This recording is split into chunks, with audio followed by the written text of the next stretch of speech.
Thank you for being with us through the day. Those of you who have been here through the day, and I recognize one or two faces now that have been consistent, and thank you for those who've come and gone and come again. So I'm going to talk maybe fairly quickly around the business case for diversity and inclusion. And I laugh when in 2019 I have to stand in front of you and be talking about a business case for diversity. Like, we are the business case, right? The brilliance that we bring and the work that we do when we're together is the business case. But having said that, allow me share some statistics and then really get into inclusion. So if you've been here through the day, you might have picked up that I like data. And here are some data points. The Society for HR Management and The Economist there's a whole big sort of 100 and something page study. But what I liked was the critical trends likely to affect the workplace. These are three other ones from what I've shared already. The idea of the evolving work and the evolving worker. Engaging and integrating a global workforce. So we spoke earlier about how work is changing and workplaces are changing. And how many of you in your organizations already work with people who are in different geographies from where you are? Yeah? And how many of those geographies are in different time zones? Yeah. And how many of you have experienced the complexity of just simply scheduling a meeting that works for everyone at a time that works for everyone? Nothing else, just scheduling a meeting where it's not like 5 a.m. for someone in the morning or 12 midnight for the other person. And that's a simple example of what it means to engage and integrate a global workforce, where literally almost like the stock exchange never closes, as they say, the work never ends because we hand the baton to the next person and they hand it back to us, etc. And the last one, the use of analytics for competitive advantage, but not just any analytics, talent analytics. So if you think about the whole employee experience, think about employee engagement, even the evolving idea of employee activism, is how do we use data to track what we're doing? And how do we use data to track it so that when we're telling the story, we're telling the story that our employees and people who would potentially be our employees want to hear. And that's what the analytics are about. I like this as well. So this is from the World Economic Forum, and it's really around the evolution in skills categories. It's very busy, but in short, what it's saying is that these two skills and the need for them between now and 2030 are going down, and these skills, the need for them are going up.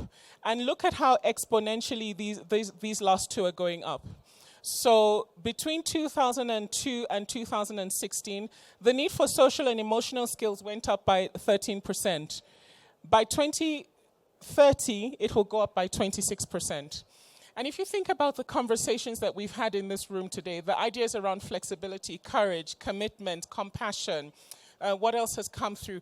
Courageous conversations that require vulnerability, that require openness. All of these things are talking to those last set of skills there, social and emotional skills, as well as technological skills. And the ability to integrate the two, I suppose, is what will make a difference. So I thought this was a very, very interesting slide, especially for us as HR, is as the need for these skills are changing, how are we designing for that? And how are we ourselves keeping ourselves up to date as people practitioners? And then this was another interesting one for me. Three different sources, and all of them, and I'm not going to read through each of them, but these sources are basically saying, what are the essential skills for tomorrow's workplace? And we know Forbes, we know Deloitte, we know, and they're next door, we know the World Economic Forum and McKinsey. These are sources that we trust. They give data that's robust. And notice there how many of those skills talk to social and emotional. Notice also how many of them talk to technology. Can you see the trends in there? So the idea that Ursula was talking about earlier from AdCorp was one that I picked up, which was the learning quickly, Forbes calls it. Deloitte calls it continuously learning at pace. McKinsey calls it cognitive flexibility. It doesn't matter what you call it. The idea is that our rate of learning and our pace of learning has to speed up. And so the question is, when are we going to give employees time to do that? When are we ourselves going to do that as HR practitioners? What needs to come off the table? I liked how Ricky said, if you imagine yourself coming to work every morning, Ricky Robinson from LR, if you imagine yourself coming to work every morning and you have only 100 cups of coffee, so to speak, of energy, right, to last through the day. When you're stressed and when you're anxious, 80%, so 80 of your cups of coffee go into just managing the mental and emotional survival that it needs to manage when you're stressed and when you're anxious. So when we're creating these workspaces, and if those spaces are not conducive for employees, if employees don't feel welcomed, if they don't feel included, 80% already of their creative energy is just on survival. So you're left with 20%. Is the business case making itself for inclusion and diversity?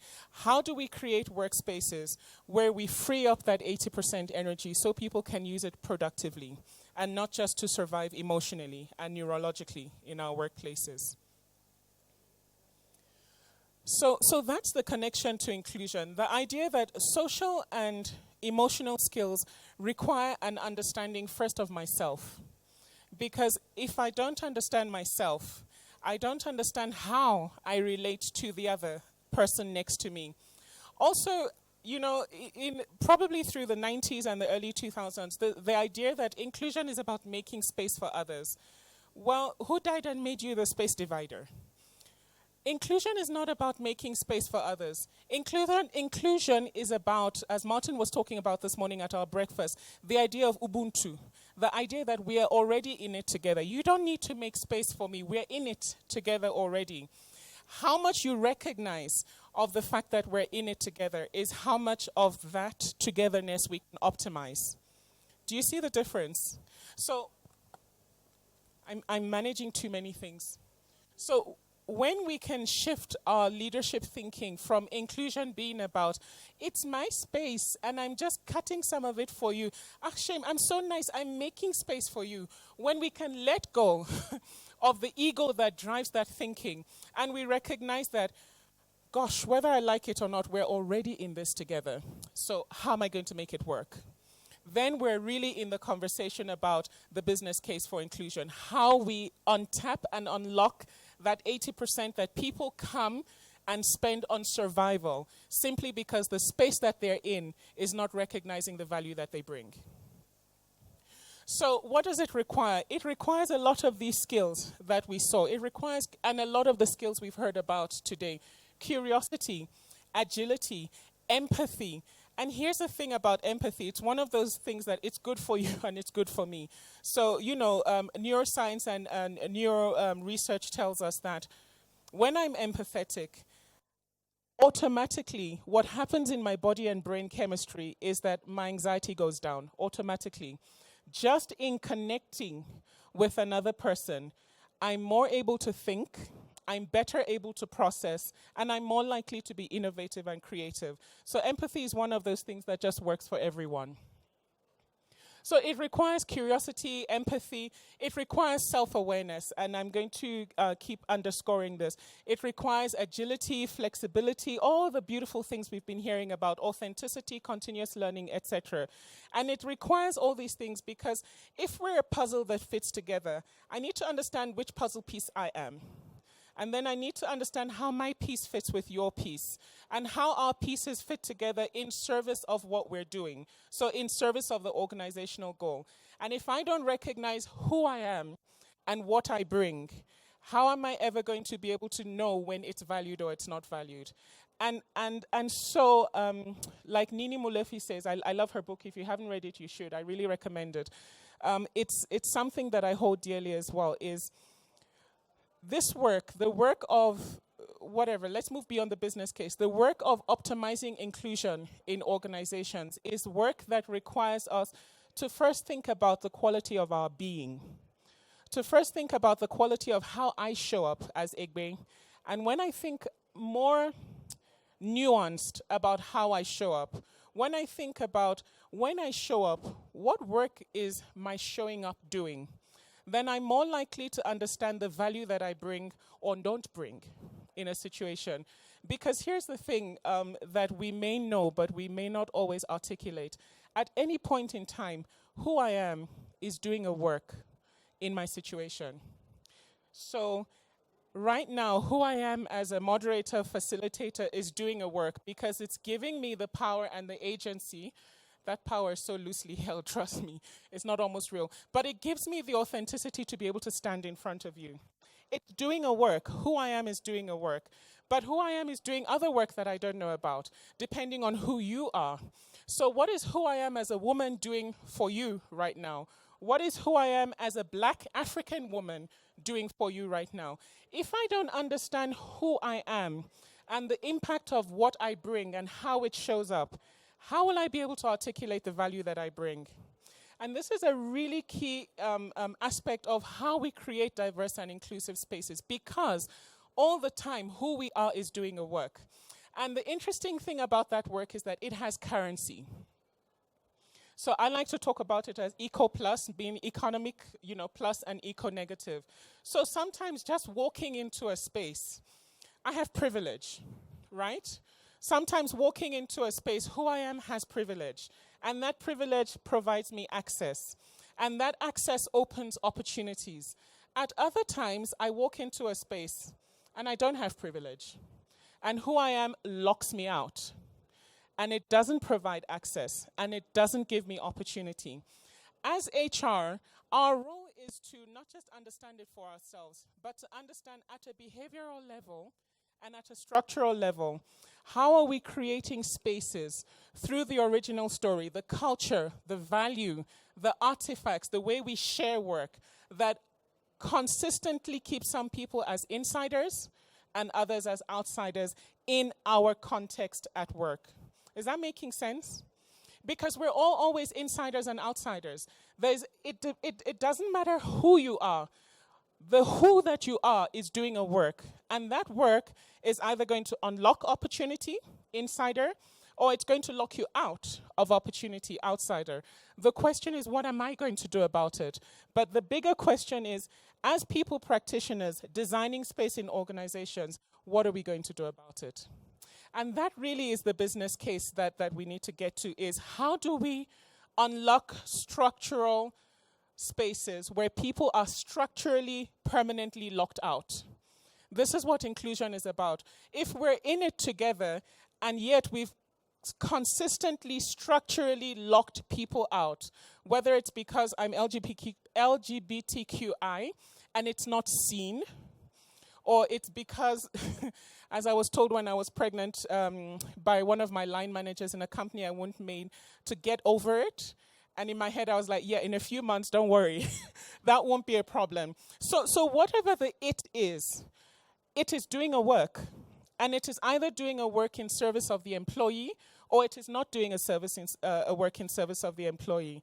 And we need to create spaces, we need to create dialogue, and we need to create opportunities to understand where those systemic points are and to shift them. Is it making sense? So this is one of my favorite Egbe quotes. It's when I'm conscious about who I am and the work that my identity is doing or not doing, I can genuinely include others and I can lead with better impact. So when, as an HR person, I understand the system that I'm creating and I understand who structurally is locked out systemically and locked in systemically, I understand the impact that my talent program has. I understand whether my talent program in its strategy is going to deliver the result that I want. Because if I'm not aware of who's locked out, who's outside, and who's locked in, all I'm going to get at the end is a replication of the same. The same people who have privilege will always have privilege. They're locked in. They don't even have to do anything. I'd like to invite you to do something right now. If it's comfortable for you, close your eyes. If it's not, that's okay. It's not a requirement. But think about the space where you are most comfortable. For most of us, it's home. For some of us, it may not be. But think about that space where you are most comfortable. And I see some smiles. So think about what makes it comfortable for you. What is it about that space that makes it comfortable for you? Is it the people in the space? Is it the fact like me, as soon as I park my car, before I even open the door, I'm thinking about how to fling off my shoes because it's my space and I can? Is it my daughter cuddling up to me, even though sometimes I'm like, my God, let me breathe, you know?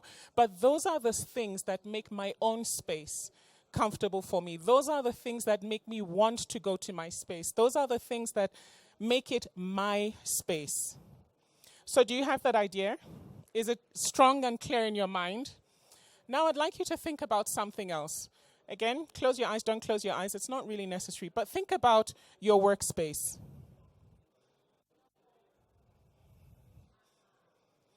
How close or far is it from that feeling of comfort? Because the closer it is to the feeling of comfort, the more structurally it's designed for you as an insider. The further it is from that feeling of comfort, the more structurally it's locked you out as an outsider. The question is, what are you going to do about it? And the question collectively for us as people practitioners is, as we think about employee experience and as we think about creating compelling spaces where we want people to work, can we start to identify those spaces systemically where people are locked out for being who they are, which mostly they can't change? And what is our role in unlocking opportunity for them? So that when we talk about a meritocratic process, who decided what merit looked like? In service of whom? For what output? Does it make sense? So these are the business case things, whether it's our talent strategy, whether it's our reward strategy. If we create an organization that rewards salespeople and we wonder why non-salespeople are irritated, or I've worked in a university environment and every reward is kind of geared towards academics and we wonder why non-academics are discomforted. For whom was this space created? And what do we have to do to really make it a space where we're together? So inclusion is the core skill. Call it agility, call it continuous learning, because curiosity really is about, first of all, being curious about myself and where I am in this system, and then being curious about what the system is actually doing around me. And then being curious about, hey, how are we connected together? What's your puzzle piece? Because this is my puzzle piece. Freudian. How are we fitted together? Because that curiosity then lets me understand that I don't have to be personally angry if you're inside and I'm outside right now. I can think of the spaces when I am inside. And the job of an insider is to create space. Make sense? When you're inside and I'm not, your job is to ally and create space for me. When I'm outside, my job is to let the system know that outside exists. Are you aware that I'm uncomfortable in this space because I'm outside? Let's have the conversation. So when who I am and what I bring is recognized and valued, my potential is unleashed and I'm open to do my best work. Because I trust you and I trust that you have my best interest at heart. I'm comfortable. It feels more like home. It feels like it was created for me. Have you ever been to someone's house and it's so beautiful you don't want to touch anything, and then they tell you feel at home? And I'm thinking, if I were at home, my shoes would be off already.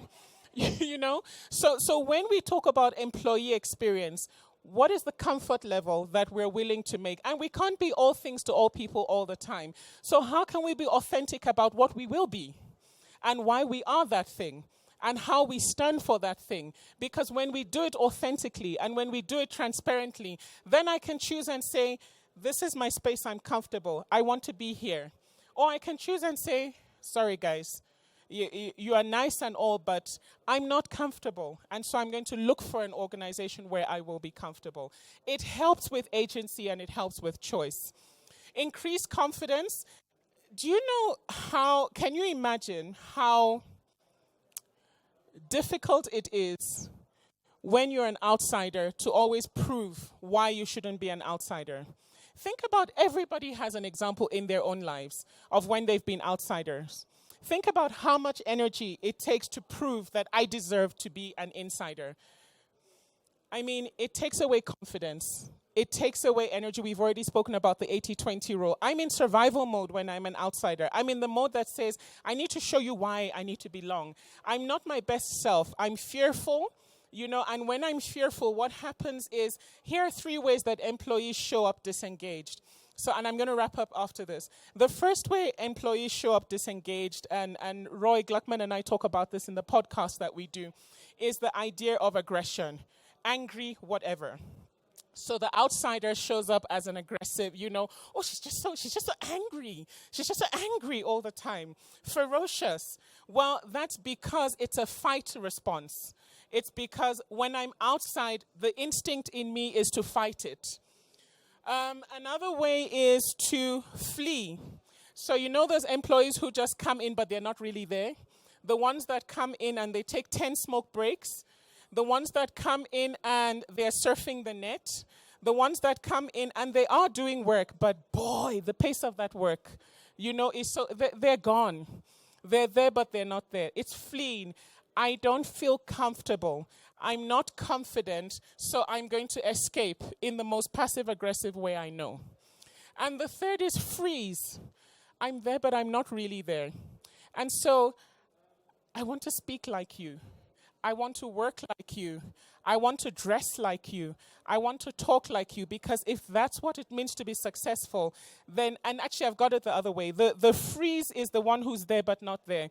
The flying is usually people fly into a simulation. So I run away from myself because myself is not welcomed here. I run away from myself because myself has no value here. So I end up looking like you. I mimic you. If my boss wears shoulder pads, then I'm going to come like this. Because clearly shoulder pads are what make people successful in this organization. Think of your organization and you will immediately have in your head images of people who are frozen. They're there but they're checked out. People who are fighting, they're always angry about the system. And people who have flown, people who flee, people who move so far from themselves that they don't even know who they are when they're in the workplace. And this is the person who, when you meet the person at the mall, you want to walk past them and you're like, no, hang on. Is that not so-and-so? No, Mara, but guy, what is going on? It's called survival. 80% of that person's energy is spent surviving. And you're asking them to fill an assurance survey, asking how much fun they're having in your organization and how engaged they are. A lot for us to think about. So what is our role? Well, first of all, our role is to learn. Our role is firstly to learn about our own selves. Because if I don't know who I am, I don't know what the impact is that I bring. I don't know when I'm an insider. I don't know when I'm an outsider. And then I find myself saying things like, these people. And it's not because I mean to be prejudiced. It's just because I'm lost in my own bias filters. I'm lost in my own insider status or outsider status, and I can't see clearly. So our first job as HR is continuous self-learning. And then also, let's update that original story. So what were we created for as an organization? If it's not serving, then let's advocate for change. At least expansion, if not change. Let's tell the story in a way that recognizes we're in it together. And I've taken 9 minutes more than I should, so I promise you I'm wrapping up. Drive behavior through culture. As I said, HR, there are 2 lenses that we need to use. The lens of behavior. So what behaviors are keeping people locked in or locked out permanently? Also the lens of structure. What structurally do we need to change? And that's what I mean by transparent and structured, for example, talent frameworks. Build flexibility. So flexibility, agility, and flexibility comes with curiosity. When we're curious about how is it working for you, this talent development program, let's not just ask because we're asking, but let's truly ask and understand and try and get a sense of, is this person really included in this or excluded, outsider? Clear career paths so that I know that you don't have to like me for me to get to the next level. If this is what it takes to succeed, then I can say I've checked all these things, so can I get to the next level? And finally, employee activism. Create space for dialogue to happen around these issues. Create space for employees to talk about their feelings of being insider, outsider in the organization, and moderate and build the skill of being able to moderate the discomfort.